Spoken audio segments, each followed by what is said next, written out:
Dahil mo daw sinasabi sa mga kabataan ng kakausap ko. Yes, hindi ko naman sinasabi huwag kayong mag-enjoy. Enjoy your youth but don't destroy your future.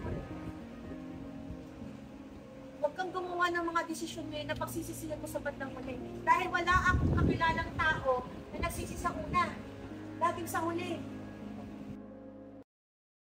Ayan guys, meron pong gusto mag-share? Ma'am, ako po si Reynal, 20 taong gulang, at hindi po naging madali sa akin na pagkakaroon ng isang broken family.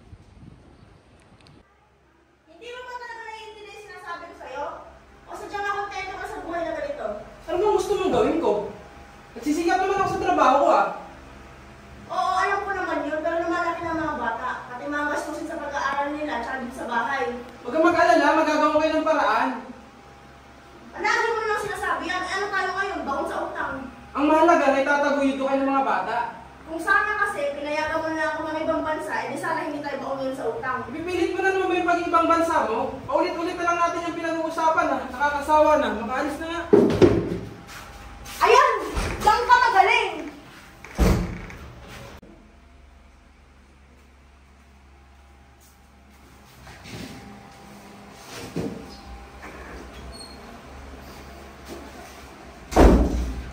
Paano ko ba gawa ng paraan? Ayan o. Sunod-sunod na lang sa disconnection ng tubig at kuryente. Diyos ko naman, Roan. Di ba pwedeng pagtapin mo muna ako bago mo ako bungangaan? Anong gusto mong gawin ko? Hintayin ka makakain. Wala naman tayong makakain eh. Kahit sa 5 dolyar sa sweldo mo, wala. Kung sana kasi pinayagan mo ako mga ibang bansa, hindi kaya ko gustusan itong pamilyang to. Ipipilit mo na naman ba yung gusto mo ng pag-iba pang bansa? Tsaka minamalit mo ba ako, Roan? Sa tingin mo ba hindi ako napapagod sa trabaho ko? Hindi na nga ako nag-merienda sa katanghalian, nagdikla mo ba ako? Pinilit ba kasi kita mga isda? Eh, sa'yo lang yung alam kong gawin. At saka pag nakararating ng huli, sino pang nakikinabang? Di ba kayo naman? Makaalis na nga, mas mabuti pang pakinggan yung makina kaysa sa bunganga mo. Sige, umalis ka!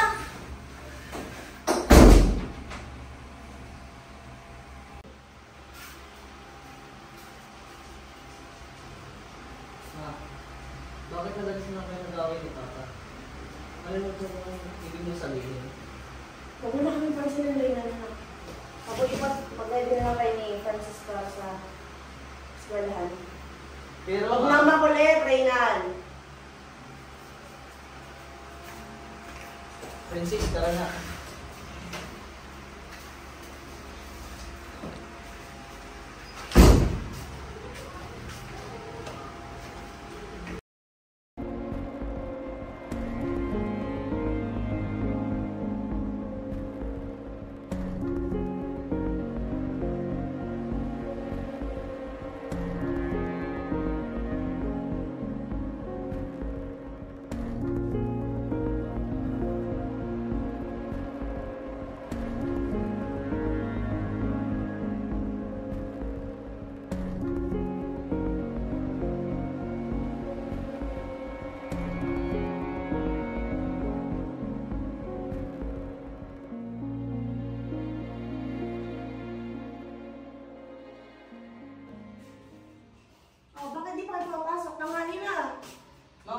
Pambaon ni Princess at pamasahe.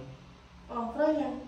Akala ko ba ikaw na bahala sa amin? Bakit kahit pamasahe, pagpambaon man lang mga bata, wala akong maibigay? O bakit pa sa akong sinisisi? Kasalanan ko ba? Wala kami huli ngayon? Eh bakit? Kanino ba dapat? Kanino ba dapat namin isisi? Eh ikaw di ba nagsabi, ikaw ang bahala sa amin? Kung sanong pinayagan mo ako mga ibang bansa, hindi natin maranasan yung ganitong klase ng buhay. Andyan na naman yung paulit-ulit na ibang bansa. Nakakasawa. Biset, bala ka sa buhay nyo.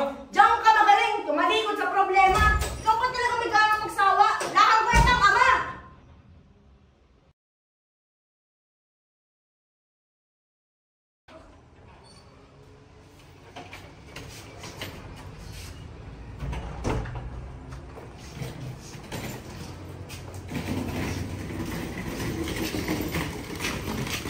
Ma, saan ka pupunta?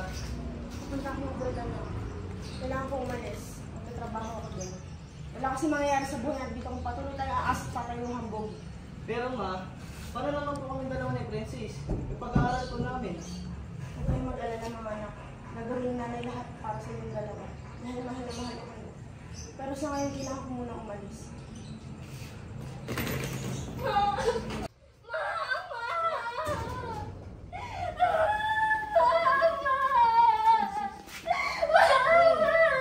Ano nangyari dyan?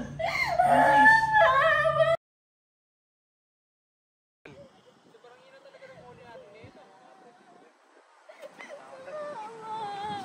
Oh, ano ginagawa niyo dito ng dalawa?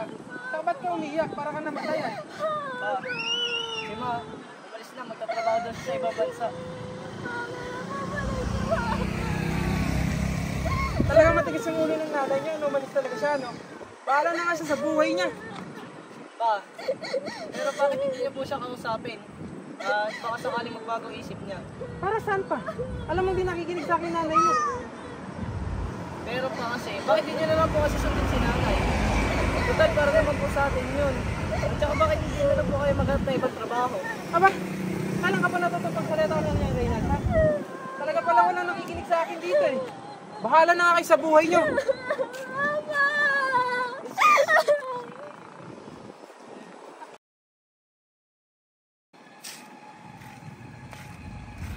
Kuya, nagugutom na po ako. Konting tiis na lang, Francis. Kapag nabenta na natin to, bibili na tayo kagad na makakain natin. Hello boss, malapit na ako. Pangarap-harap kasi.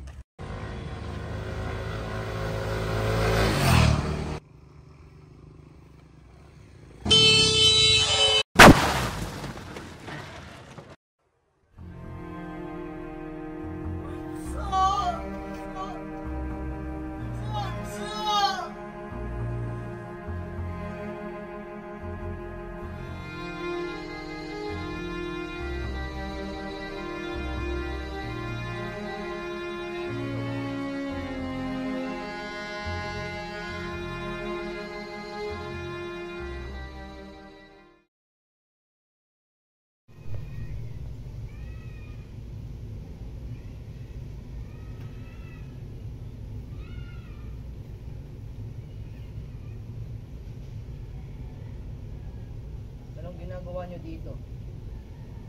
Kayo ang dahilan kung ba't wala na si Bunso. Tawarin mo ako. Pangako. Babawi ako sa'yo.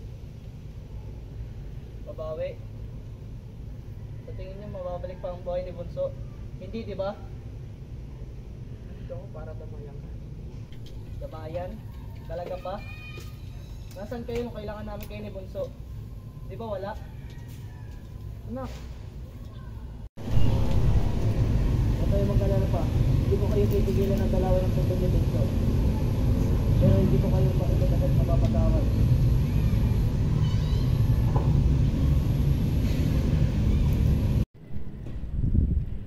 tawarin mo ako, anak. Kailangan mo pang wala para lang gising ako sa katotohanan. Pero pinapangako ko sa'yo, babawi ako sa kuya mo.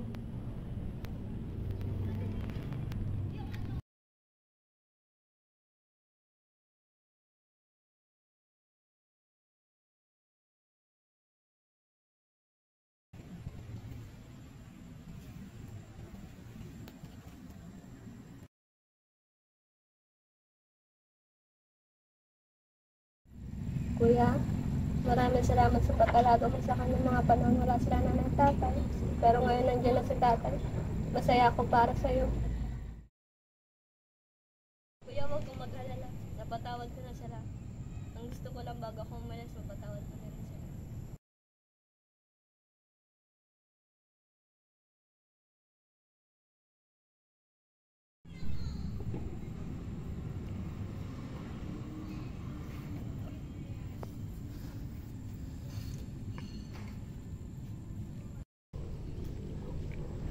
Bunso, kamusta? Kasama ko nga pala ate Jen mo. Pangako ko sa'yo na pagbuo ko ng aking pamilya, hindi ko manghayaang mangyayari kung ano man ang nangyari sa atin. Kaya sana maging masaya ka para sa akin. Okay, kaya natin siya palakpakan, guys. Thank you for sharing. Anyone na gusto pang pwedeng mag-share ng kanilang story?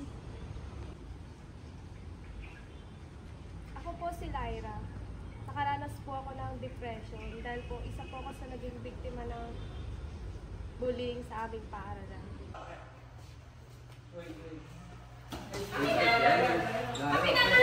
Pag mo kasi ikawan.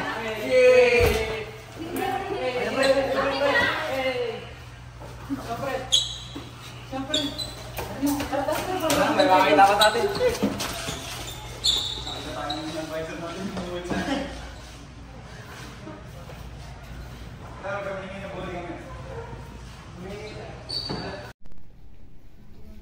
Mama, ito na po yung papers. Ay, sige, lagyan mo na lang dyan. Nak, ano nangyari sa'yo? Ba't puro basa ka? Wala po to, ma'am. Nadulas lang po kahapon. Ay, sa susunod mag-iingat ka. Ha? Sige po, ma'am. Thank you.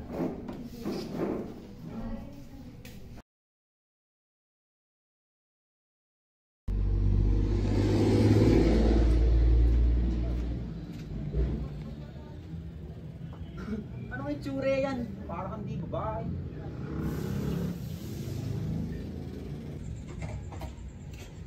Pagod. Natanap. Ba't napakagulo ng bahay? Ay, pagod ka na nga sa trabaho. Ba't napakagulo? Naira, ba't napakagulo? Di ka man lang naglinis.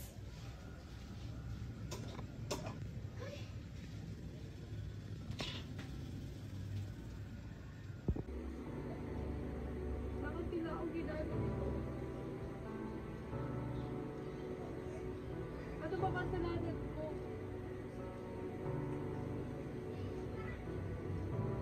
Si Papa, bakit gano'n?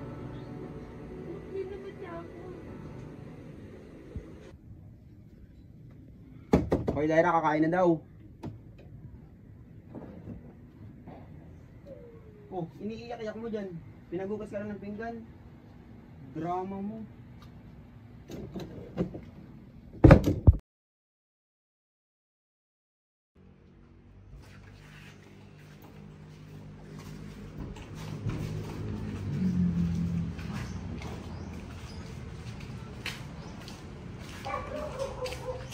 Hoy, Lyra, alam ko may natara kang baon dyan. Ito lang. Eh, kulang pa ito pang home shop namin eh. Kaya na kasi yung pera ko. Kakasay ko ngayon. Wala akong pake. Alam kong meron dito eh. Ang damot mo naman. Huwag yan. Taas po ang dami niya. Nagalit si Mao. O, dyan ka na nga. Thank you dito ah. Mag-ingat pa ulit. Wala ka pa naman. Wala kami pa kay home shop. Problema mo na yun. Nakapagkakaitan siya.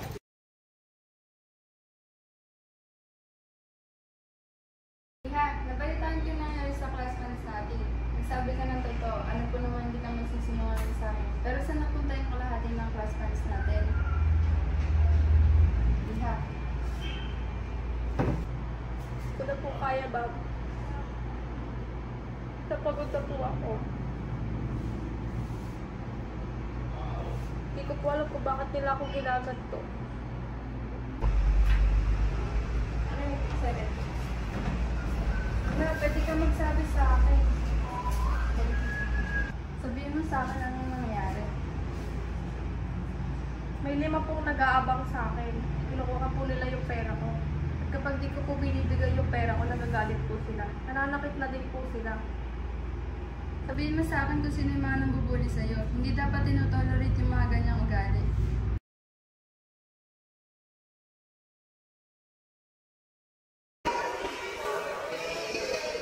Ano na naman kagagaling ginawa mo, Lyra? Hindi ko sinipot yung suki ko para lang dito. Sayang pa ang kita. Yung tip na yan, natatalo naman ako. Manihimik ka nga dyan, Mark. Puro na lang kayo problema sa ulo.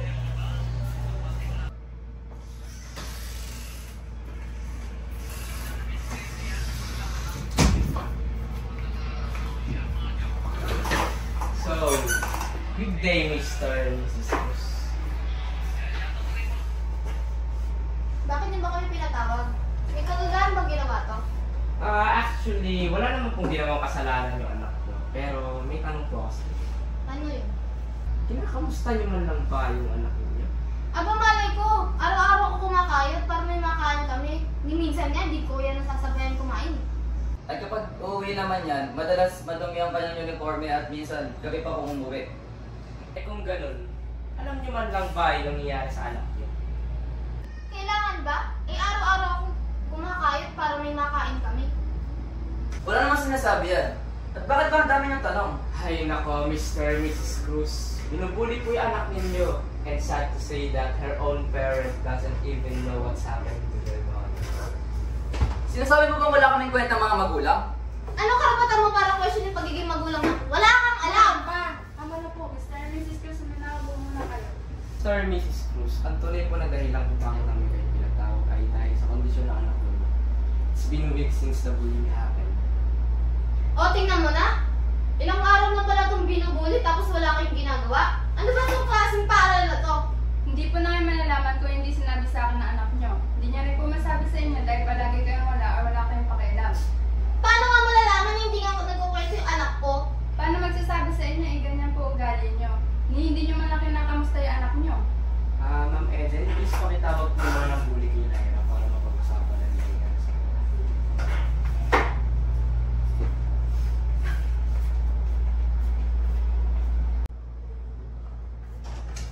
Kanya, come in.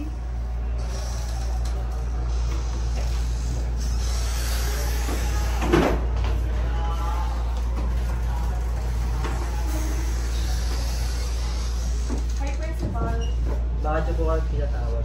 Mawag po kayo at pag-usap natin sa inyo. So, Lyra, Iha, sila ba yung tinutukoy mo ng Lyra, look at them, Iha. Apo, sila po yun. Anong ginawa niyo sa anak ko? Di ba kayo tinuruan ng magandang aso ng mga magulang niyo? Saan pa ko? Stop it, Sonora. We don't tolerate that kind of behaviors. You guys, apologize to her right now or else Bakit kayo mag-a-apologize? Eh di nga namin kilala yan eh. Oo nga. Lyra, look at them, Iha. Then face the consequences. Kakausapin ko mga magulang. Ayun, Mr. and Mrs. Cruz. Alam niyo na nangyayari sa anak niyo. May oras pa kayo para pag-isipan ang mga nagawa at nasabi niya sa kanya. Sana this time, ayusin niyo na yung pagiging magulang. At ayun po, nagkaroon po ng improvement. Nagkaroon din po ng pagbabago sa school namin. At napatawad ko na rin po ang mga magulang ko. Pwede natin palakpakan si Lyra, guys. Thank you, Lyra, for sharing your story with us. And guys, meron pa bang ibang gusto mag-share?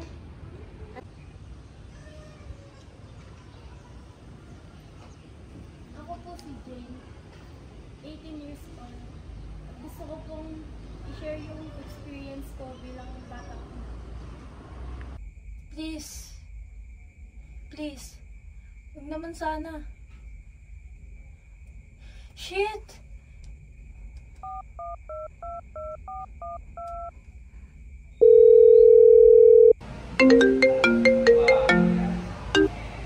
Hello? Paano to? Positive. Problema ba yan? E di palaglag mo yan. Ayos ka din eh, no? Wala kang kwenta. Basta. Bahala ka dyan. Huwag mo na ako matawag-tawagan. Hello? Hello? Buisit!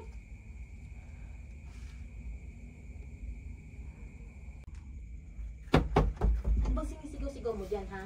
At saka ba't ang tagal-tagal mo sa banyo? Bilis-bilisan mo at naiihi ako. Wala po man, nanonood lang po ako.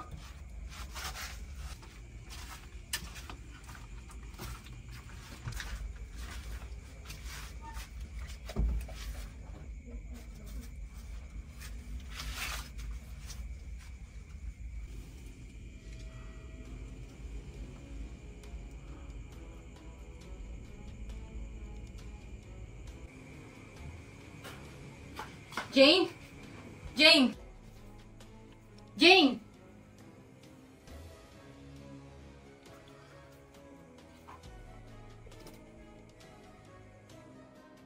Ano to? Di ba sa'yo to? Anong ibig sabihin nito? Magpaliwanag ka. Ma. Sorry, Ma. Malandi ka! Napakalandi mo! Malandi ka talaga! Malandi ka!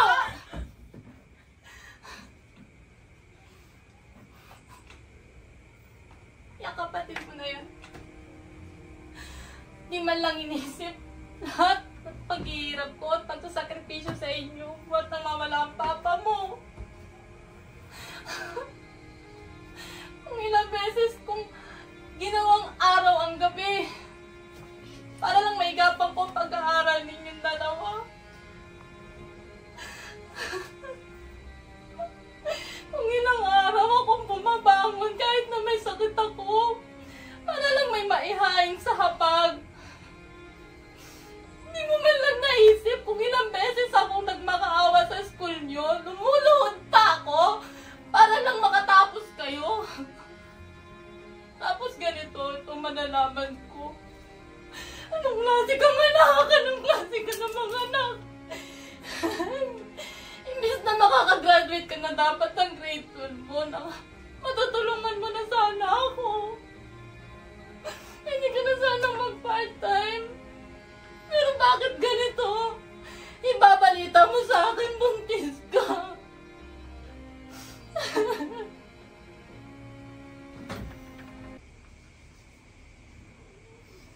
Nasaan ang ama ng batang yan? Gusto niya po ipalaglag tong anak namin. Hindi ka kasi nag-iisip! Puro yung makapagpapasaya lang sa'yo yung ginagawa mo. Makasarili ka! Makasarili ka talaga! Makasarili ka! Hinto na lang po ako sa pag-aaral. Maghanap po ako ng trabaho.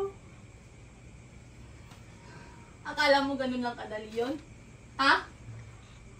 Akala mo ganun lang yung kadali? Pero sige, lumayas ka! Lumayas ka! Napagkakabayang mo!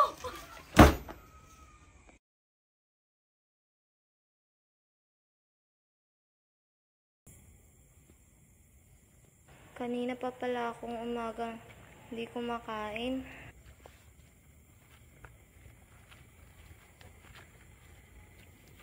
Nagugutom na ako. Paano kaya to?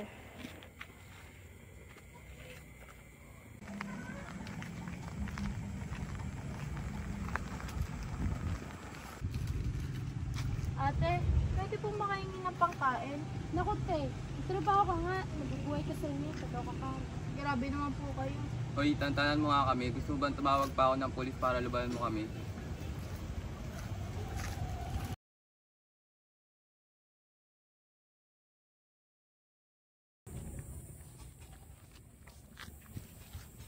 Ganito ba yung parusa mo sa akin dahil swell ako? Ito ba yung gusto mo? Yung mahirapan ako ng sobra-sobra? Kung ganun din lang pala, mabuti pa siguro na mawala ako dito, sa mundo.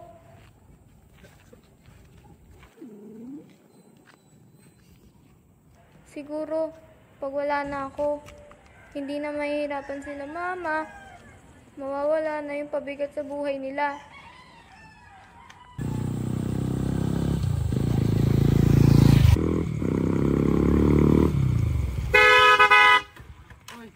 Kung magpapakamatay ka, huwag mo kami idamay. Matangan na ito.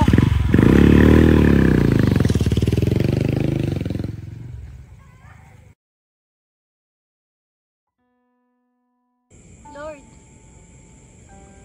sorry po. Inaamin ko po lahat ng kasalanan ko. Sana po mabigyan niyo pa po ako ng chance para makabawi ako kila mama.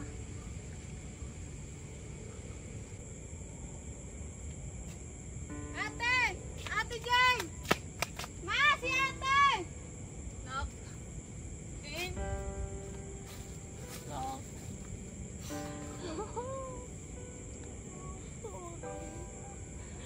Sorry, ma. Pasensya na po. Galit si mama. Pero dapat hindi kita binitawan. Sorry, ma. Dapat binigyan kita ng pagkakataon. Pamilya tayo. Dapat nagdadamayan tayo. Sorry, po. Sorry na ka. Pero pangako mo na magbabago ka para sa anak mo, para sa sarili mo. Pangako mo na ka. Opo, mababago po ako.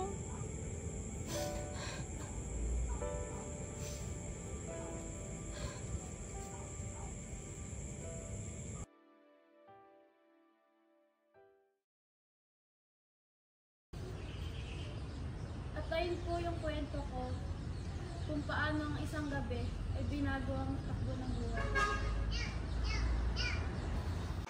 Jane, thank you so much for sharing your story. But siguro may question lang ako para sa'yo. Ano siguro yung masasuggest mo or yung masasabi mo sa mga kabataan na naka-experience din ng pinagdaanan? Siguro po, kailangan pong